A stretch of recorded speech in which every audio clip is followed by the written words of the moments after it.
What makes a camp different is that it compresses a lot of risk into a very short amount of time. I mean, you've got more minors, you've got more supervision windows where you need supervision, you've got theoretically overnight stays where you normally don't have that on your weekly programming at church. Well, I don't know when you're listening to this episode of the Lightwell Podcast, but we're recording this right before summer break.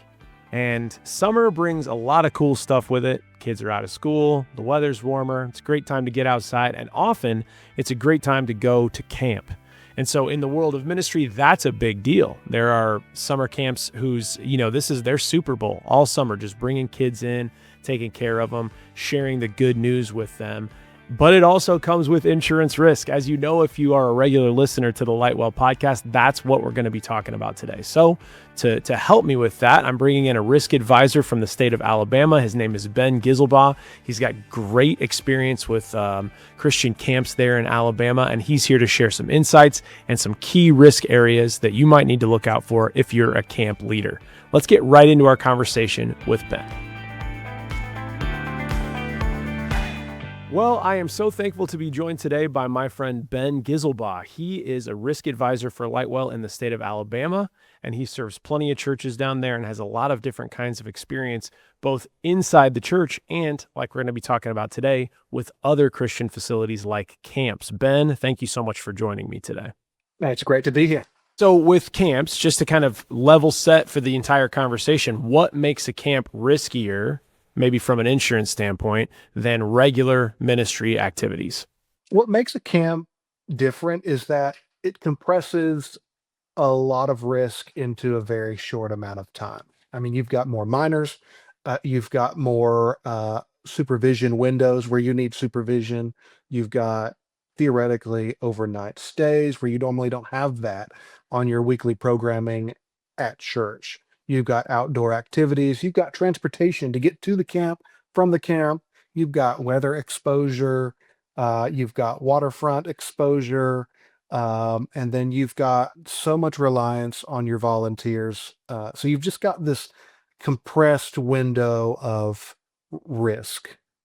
That's what's going on. Yeah, that makes a lot of sense. And I want to kind of like double click on a few of those risk areas with you, particularly, okay, let that first one.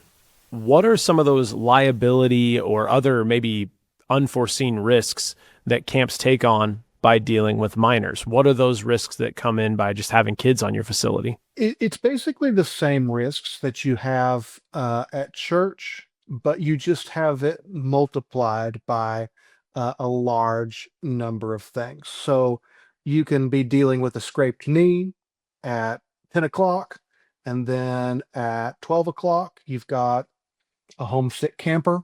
And then at 2 o'clock, you've got a thunderstorm rolling in. You've got medication dinner problems happening at dinner time. You've got a maybe a missing camper scare in the evening.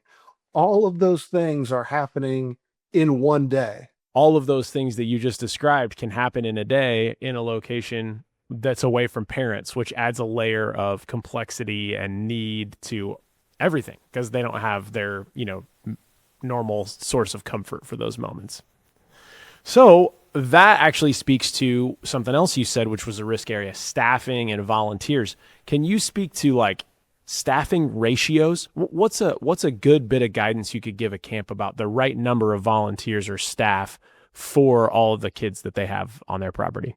I don't have a magic formula to give you, but they're not side issues. The ratios matter a great deal.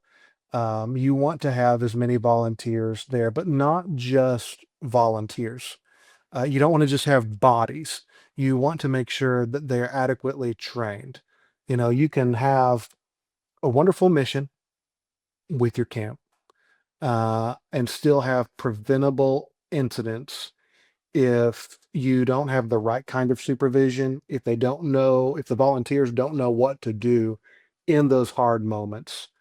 And so um, uh, my agency represents Brotherhood Mutual, and Brotherhood Mutual has some great youth supervision and child protection materials that treat structured supervision and training as essential.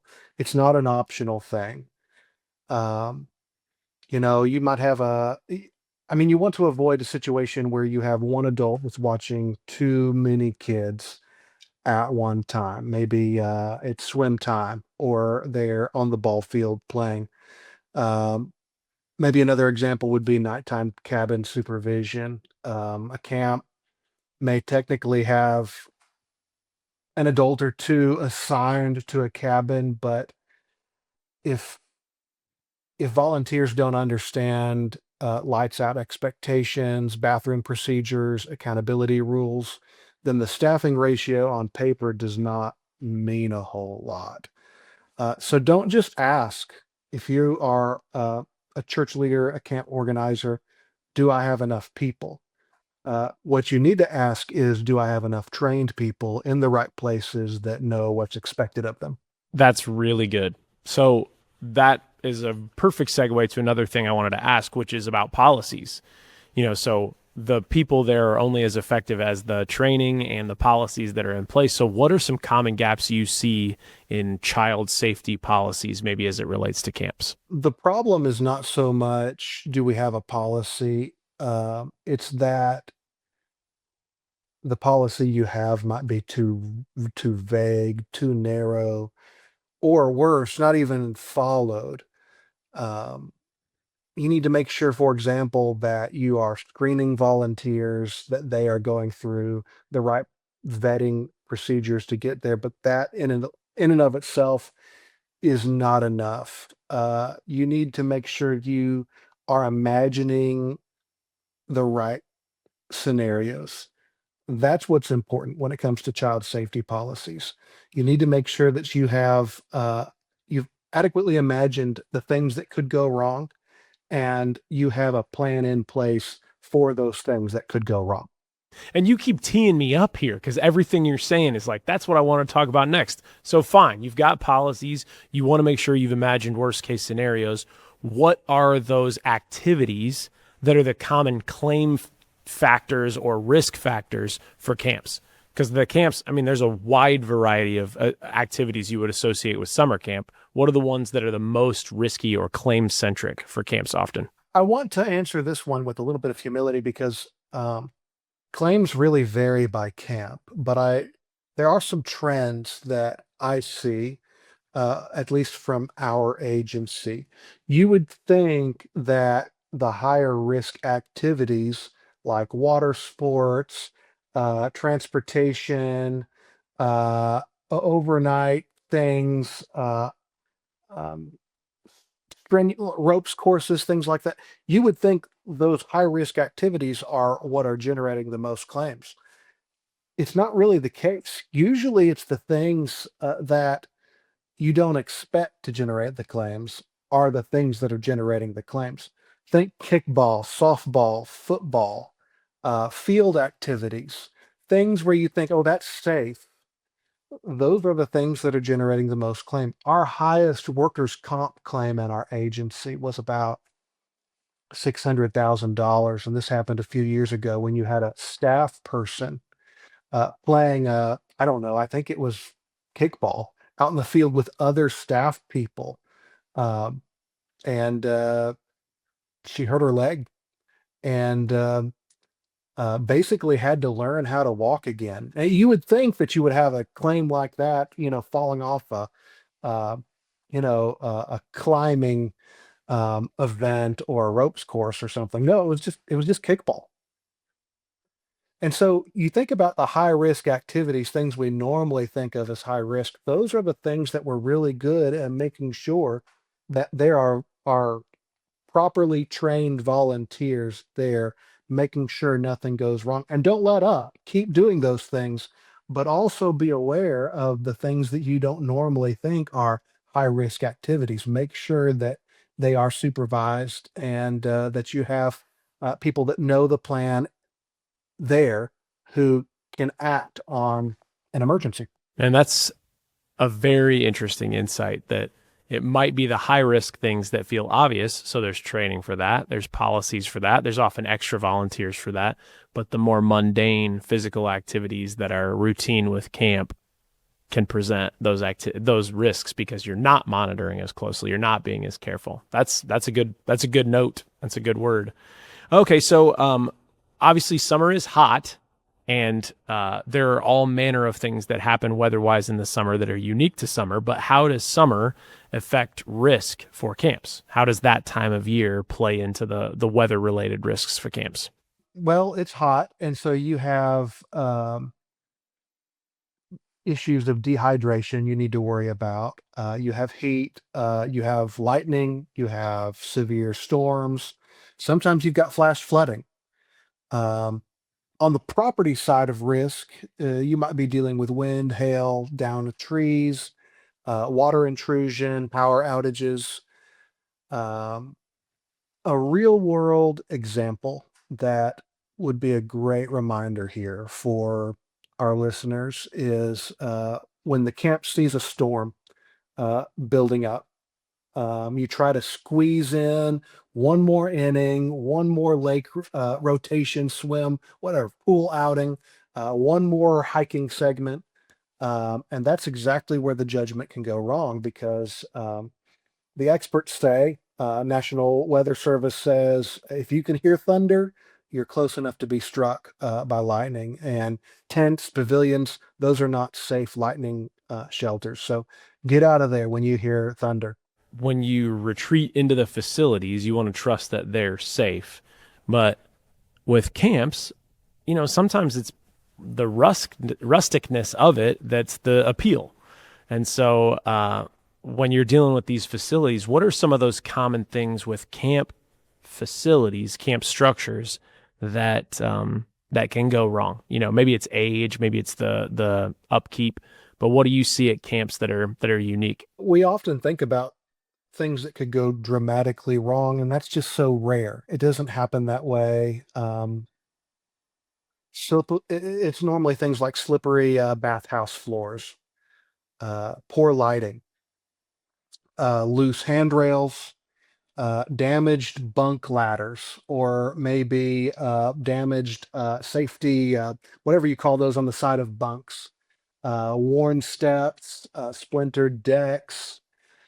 Um, just make sure that you come to the camp before the camp starts and walk through everything and look at those little tiny things because what you want to do is you want to address potential hazards before they become incidents.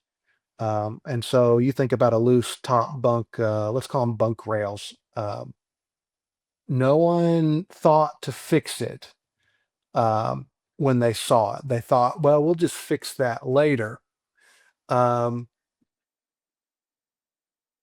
or maybe you don't see the water draining very well out of the bathhouse. You need to fix that. Things like that. I know they sound mundane. They're not very exciting. We want to look out for the big things that we can imagine going wrong. But they all sound mundane until a child falls and breaks an arm. I mean, honestly, it's a lot like insurance itself. That sort of sounds like, man, do I need to think about this? Do I need to talk about this? The wrong day to find out whether or not you should have thought about it is after something goes wrong. That's exactly right. I mean, insurance matters.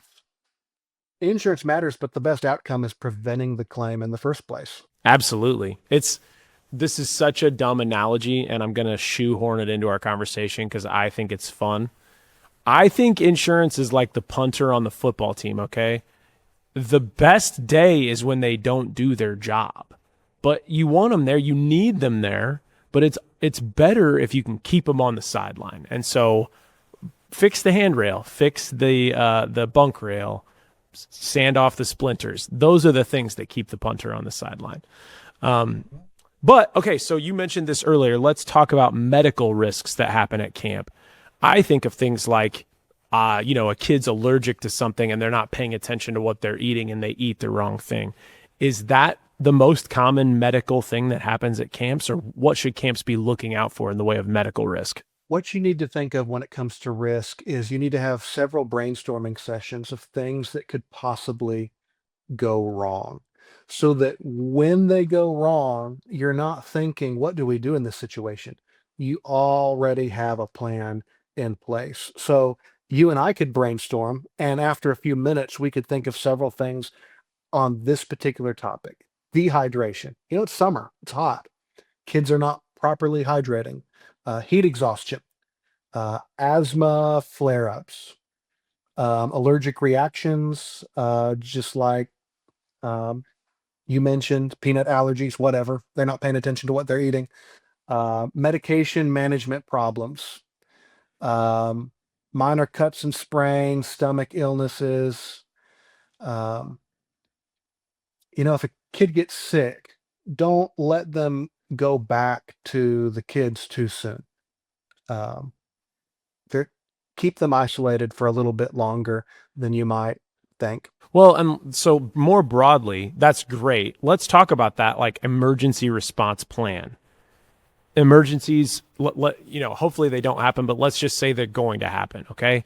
So emergencies are going to happen. How does a camp effectively build out an emergency response plan for emergencies of all kinds? Like, what are those core questions that, as you're speaking with a camp administrator, you're trying to get them to think through before they have to, so that they can build out an effective plan for what happens after the emergency? Well, the listeners who are listening to this podcast who are planning a camp or involved in the planning of a camp, write these down. Write down missing camper. What do we do? Write down a serious injury. Write down severe weather related event. Write down a fire. Write down a drowning scare, a vehicle incident. Write down uh, an unexpected disclosure of an abuse. All right, write those things down and then start thinking of other situations and then start figuring out what is our plan when these things happen. Because it's not a question of if, it's over time, it's a question of when. So let's go ahead and have a plan while we're thinking soberly, while we are in a church boardroom, rather than on a porch at a cabin at camp in the heat of the moment. And I've heard it said that like people don't usually rise to the occasion, they actually fall to the level of their preparedness, to the level of their plan, to the level of their training. So it's not a matter of like, we're going to have heroes in the moment who are going to take care of it. It's like, if you don't have a plan, there's not much to fall back on. And your people, if they don't have that plan or that training, they might not rise to the occasion. That's a worst case scenario. Those emergency plans really need to be muscle memory. Who's calling 911? Well, everyone already knows who the person is who's going to call 911. Who manages the other campers while these volunteers are addressing the issue? Well, everyone knows because it's already in the plan. We've already gone over that. Who's documenting what's happening? Well, we already know it's in the plan. Who has authority to evacuate or to call for a shelter in place? We already know because it's in the plan. It doesn't need to be a fancy plan.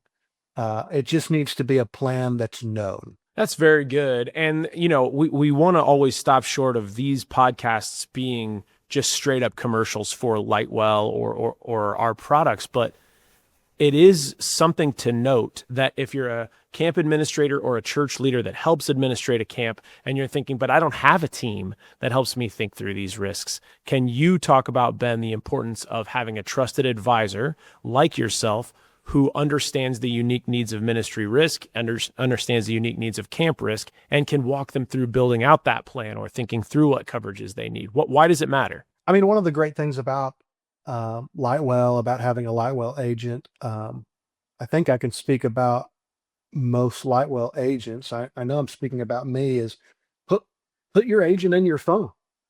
When you have questions like this, you don't have to just sit around and wonder about them. Have those conversations with your agent. Call them anytime. Think out loud. Brainstorm them. Rely on the expertise that your agent brings you. Yeah, that's so good. Be there for them as a sounding board so that they don't think this is what keeps me up at night, and I have no one to talk to about it. I'm just like restless, not knowing what happens if the worst case scenario does come up. That's really good. Okay, so let's say I'm a camp administrator and I'm starting a conversation with you, and I'm decently satisfied with, I think I've got the right plan in place. But now I want to know from you, because you're saying that you understand, these unique needs. What are a few non-negotiable pieces of coverage that camps just have to have? Make sure your policy includes this. What would you say? I mean, there's the obvious. Make sure you have adequate general liability coverages. And again, what's adequate? Because not every camp is identical. You need to be having this conversation with your agent. Make sure you have adequate property coverages, um, auto related protections. Um, I know you have a lot of volunteers, but you also have a lot of staff people there, and where there's staff, is there workers' comp for those staff people. Um, Make sure you have adequate child protection and abuse related exposures covered, not just on the preventative side, but on the coverage side. Um, you need to make sure if you have coverage for when volunteers are transporting minors in their own vehicles. Um, all of these things should be discussed with your agent, and so make sure that you have your agent on speed dial. What I like about those is, if you're a leader listening to this podcast, those aren't Lightwell questions. Those are just good questions in the best interest of your camp, your ministry. And so hopefully you had, a way of taking that down, and you should feel empowered to ask those questions, whether or not you work with a Lightwell risk advisor like Ben here. So Ben, we're drawing close to the end of our conversation. I've got maybe one or two more questions. You had mentioned just now campers riding with, say, a counselor in their personal vehicle or something like that. Talk a little bit about the transportation risks that camps present, because they're so different and, away from home. Brotherhood Mutual recommends that you follow the two adult rule or the rule of three in place, even when it comes to transportating. Transportating. I'd invented a word. Transporting minors in vans.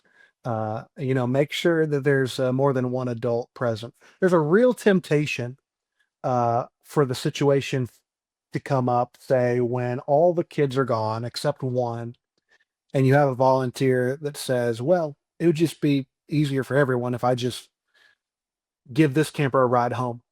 Well, watch out for that. It's when we stop following the procedures that we have in place that things go wrong. Things go wrong when we don't expect them to go wrong. And so make sure that you are closing the risk gap for actual abuse, but not just actual abuse, but allegations of abuse as well. And so make sure you're following the two adult rule or the rule of three. And that includes transportation. Getting down to the end here, I want to make sure and ask you this question. We've been asking this question to everybody on the podcast. For you, Ben, what inspires you to keep going in the work that you do as a Lightwell risk advisor? We talk on this podcast a lot about letting it shine, or the fact that a Lightwell is, a term from the world of architecture about creating a space for light to break through. So what is that for you? What inspires you to keep shining your light or keep going in this work? I get to help churches and ministries that are trying to do real good. Um, and sometimes good intentions are not enough. And so I want to help ministries protect children, protect staff, protect property, so they can do the work that they are called to do. Uh, and that's something I'm passionate about. We are all human. We're all going to get things wrong, but we can always do a little bit better, and we can help others do better. And so at the end of the day, are we just helping ourselves, or are we going the extra mile to, after we help ourselves, to help others a little bit more along the way too? And I get to do that with ministries. I get to help ministries do a little bit better so that they can make a difference and further the kingdom. Ben Giselbach, risk advisor for Lightwell in the state of Alabama. Thank you so much for your time today talking about camps. I'm sure we'll have you back on to talk about other things. You are a joy to speak with, and on behalf of the ministries you serve in Alabama, thank you. And on behalf of the podcast, thank you for your time today. Thanks. I've enjoyed it. My thanks once again to Ben Giselbach, risk advisor from the state of Alabama, working with Lightwell and all the camps and ministries there. What a great conversation. And he noted it a couple of times to pick up a pen and write things down. So hopefully you did that. You got something helpful for your camp or your ministry from this conversation today. And if you just need a place to start, you can always start at lightwell.com, find an advisor in your area, and use them as the sounding board we talked about during our conversation. So until the next episode of the podcast, let's go and let it shine.